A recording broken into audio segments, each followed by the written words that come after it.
Это видео адресовано начинающим самогоноварения.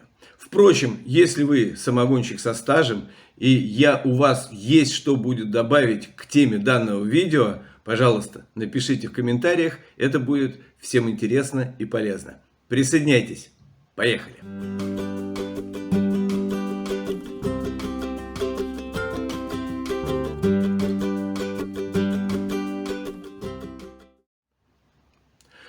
Здравствуйте, уважаемые зрители, с вами Самогон Саныч. Я являюсь автором вот этой книги, которую вы видите за моей спиной, которая призвана облегчить путь начинающего самогонщика на увлекательном пути самогоноварения.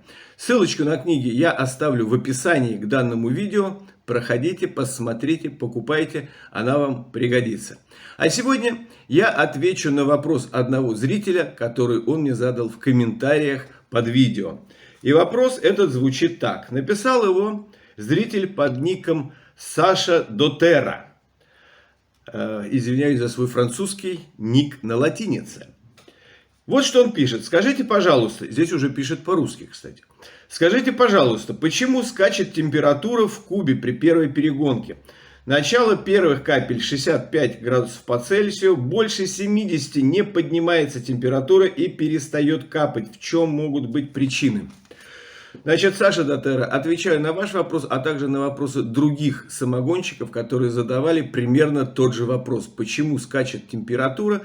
Это бывает и при первой, и при второй перегонке. Я вам перечислю причины такого явления, а вы уже должны будете определить сами, какая именно причина у вас. Всего будет представлено вашему вниманию 7 причин, почему происходит вот такое вот неравномерное кипение или скачки температуры.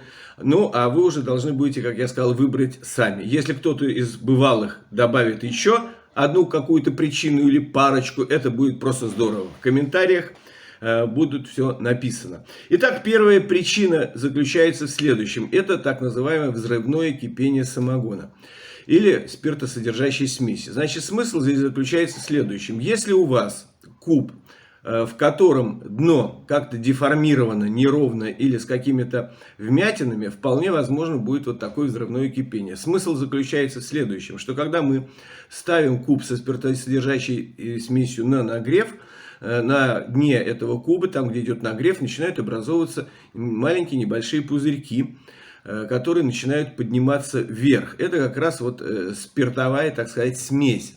Вот эти вот пузырьки спирта поднимаются вверх и постепенно переходят в царгу или, допустим, в ваш сухопарник, то есть если аппарат с сухопарником. Они поднимаются более-менее равномерно. Это если нормальное, ровное абсолютно дно.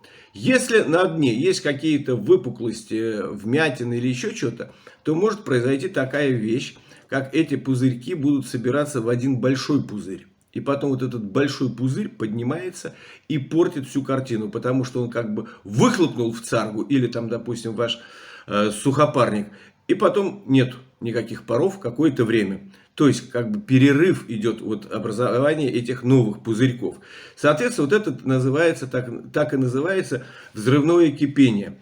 Здесь можно сделать только одно. Либо заменить аппарат, то бишь перегонный куб, либо выровнять дно. Либо еще один из способов просто-напросто в перегонный куб перед перегонкой положить какие-то нейтральные или неактивные элементы. Ну, например, самое простое — это нержавеющие столовые приборы, вилки, ложки и так далее. Вот бросили на дно куба, на них будут образовываться вот эти мелкие пузырьки, и они не дадут просто-напросто образоваться вот этому большому крупному пузырю, который пойдет в вашу царгу. Таким образом, эту проблему можно решить. Вторая причина — это водно-спиртовой раствор ваш слишком крепкий, то есть у него высокая спиртозность. Значит, здесь и, соответственно, вот этот спирт начинает испаряться буквально вот выхлопами. И получается опять-таки вот эффект, когда температура скачет, прерывисто идет струя и так далее. Значит, что здесь нужно сделать? Просто надо запомнить одно простое правило. Что водно-спиртовая смесь, которую вы отправляете на перегонку, не должна превышать 20-30% спиртозности. Бывают допуски на третьей перегонке, когда водно-спиртовую смесь отправляют 40% спиртуозности. И то я считаю, что это не самый лучший вариант. Итак, вам нужно запомнить, что водно-спиртовая смесь должна быть от 20 до 30% спиртуозности перед тем, как вы ее заливаете в перегонный куб. И второе. Не забывайте, что после разбавления идет реакция. Вода смешивается с спиртом или спирт с водой, как угодно. Но идет первичная реакция. Вот эта первичная реакция, она продолжается минут 15-20, иногда до 30 минут. Вот вам надо дождаться окончания этой первичной реакции. После чего вы можете уже спокойно заливать в перегонный куб и ставить на перегонку. Вообще-то в литературе я встречал такое время смешивания 4 часа. То есть размешали самогон водой, разбавили его водой, да, вы должны 4 часа подождать, чтобы вот полностью прошла реакция. Это, конечно, лучше, но я вот по своему опыту могу сказать, что если нет времени, то 30 минут на первичное смешивание вполне достаточно. Потом вы переливаете в перегонный куб, ставите перегонный куб, так сказать, забираете колонну, все. Другими словами, когда вы включили нагрев, у вас же не сразу она начнет кипеть, да, пройдет еще минут 20-30. Другими словами, перед тем, как ваша водно-спиртовая смесь начнет выпускать пары спирта, и они пойдут по вашей царге, пройдет где-то около часа. То есть 30 минут он постоял, 30 минут он нагревается. Этого тоже вполне достаточно. Так что здесь вопрос можно решить вот именно таким образом. Просто следите за крепостью и дайте самогону произвести первичную реакцию в этой водно-спиртовой смеси после разбавления с водой.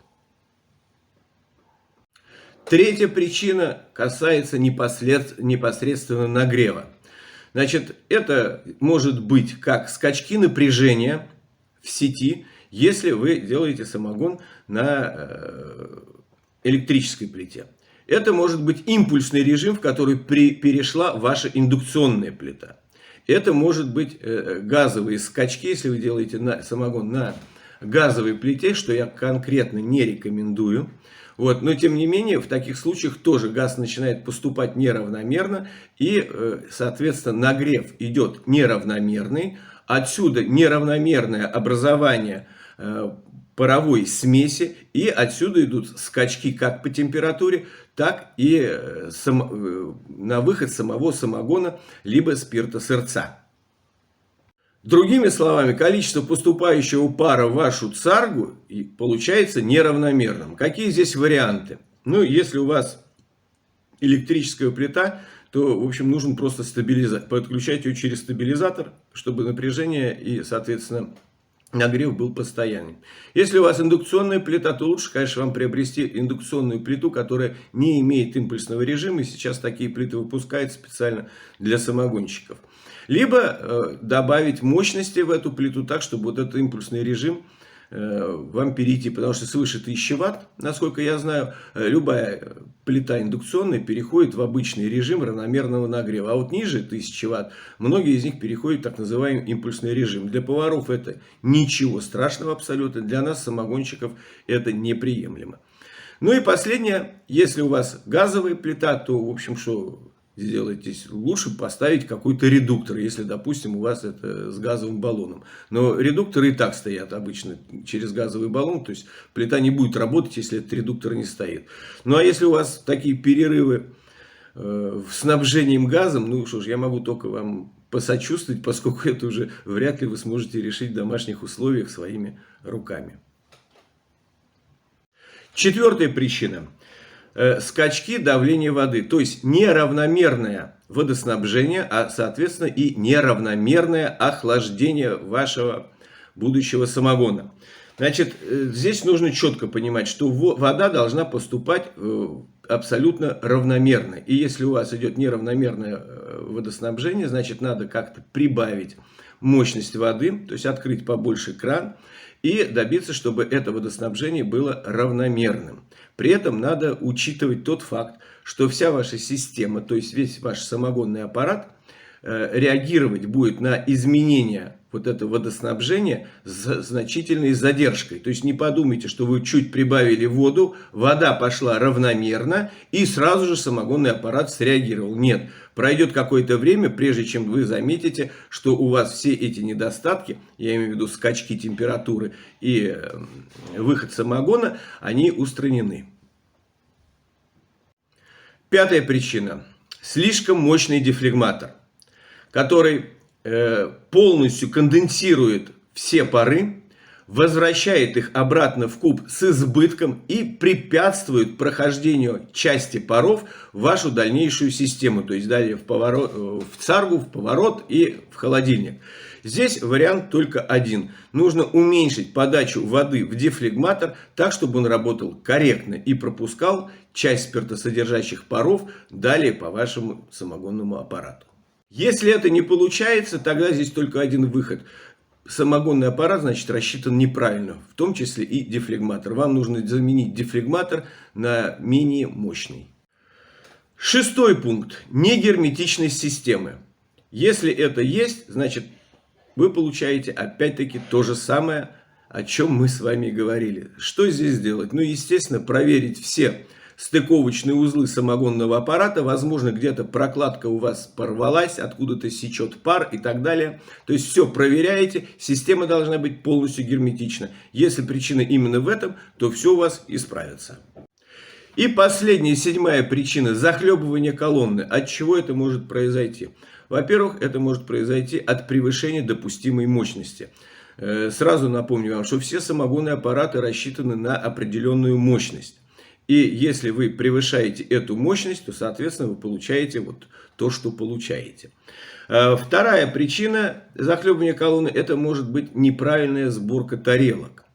И последняя, третья причина – это если вы вашу царгу забили сеткой Панченкова очень туго, то есть очень сильно скрутили пыжи вот эти, забили их буквально туда скалкой, и они просто не дают проходить парам, спиртосодержащим парам вверх. Поэтому, когда вы заполняете сеткой Панченкова царгу, вы должны понимать, что пыжи должны не сильно скручиваться, а немного скрутить, не со всей мужицкой силы, что называется.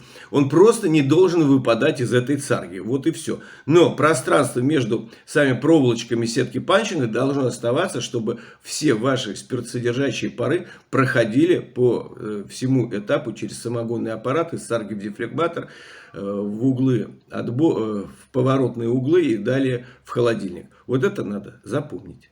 И последнее. Важно запомнить, что, уважаемые зрители, если вы приобретаете узел отбора по пару, это очень сильно упростит вам жизнь и уберет несколько причин, которые я сегодня перечислил. А на сегодня все. С вами был Самогон Саныч. Подписывайтесь на канал, будет много интересного. Подписавшись, не забудьте вы нажать на этот колокольчик, который находится под видео, чтобы быть в курсе новых выходящих роликов. Пишите комментарии, ставьте лайки. А вам, уважаемые зрители, здоровья и веселых застолий. Если вы делаете первые шаги в увлекательном мире домашнего самогоноварения, рекомендую приобрести мою книгу «Самогоноварение для чайников». Независимым издательством Ридера эта книга была признана бестселлером 2020 года. Книга продается исключительно в печатном виде. Ссылочка на интернет-магазин в описании под данным видео. С вами был автор книги Самогон Саныч, а вам, уважаемые зрители, здоровья и веселых застолий.